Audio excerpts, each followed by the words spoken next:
പെൺമക്കളൊരു ബാധ്യതയല്ല, അത് ദൈവത്തിന്റെ ഒരു സമ്മാനം, അമാനത്ത് എന്നൊക്കെ പറയാം.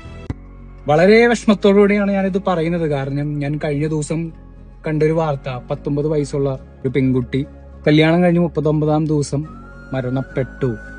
മരണപ്പെട്ട സമയത്ത് ആള് ഗർഭിണിയായിരുന്നു.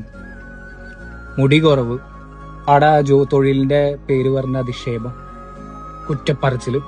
എനിക്ക് പ്രിയപ്പെട്ട ഉപ്പമാരോടും ഉമ്മമാരോടും ഒരു കാര്യം പറയാനുള്ളൂ. നിങ്ങളുടെ പെൺമക്കൾ ഒരിക്കലും നിങ്ങൾക്കൊരു ബാധ്യതയില്ല, നിങ്ങളുടെ അഭിമാനമാണ്. അവരെ നിങ്ങൾ വെറുതെ മറ്റേ നരകത്തിലേക്ക് കൊണ്ട് തള്ളിയിട്ട് കൊടുക്കരുത്. മരിച്ച നിലയിൽ അവളെ കാണുന്നേക്കാൾ എത്രയോ ഭേദമാണ് എന്നൊരു തണലായിട്ട് കൂടെ നിൽക്കുക, തണലായി നിൽക്കുക. അവർക്ക് ആ ഒരു ധൈര്യം കൊടുക്കുക, ഞാൻ ഉണ്ടാവും. അല്ലാണ്ട് കെട്ടിച്ചു വിട്ട് കഴിഞ്ഞാൽ പിന്നെ അതാണ് നിന്റെ വീട്, ഇതാണ് എന്റെ വീട്, ആ ഒരു ടോക്കേ അവരുടെ തലയിലോട്ട് ഇൻജെക്ട് ചെയ്ത് കൊടുക്കരുത് ദയവ് ചെയ്ത്. പലരും വളരെ വിഷമത്തോടുകൂടി കടിച്ചമർത്തി ജീവിക്കുന്ന ഒരുപാട് ജീവിതങ്ങൾ ഞാൻ എന്റെ മുമ്പിൽ ഇപ്പൊ കൊണ്ടിരിക്കുന്നുണ്ട്.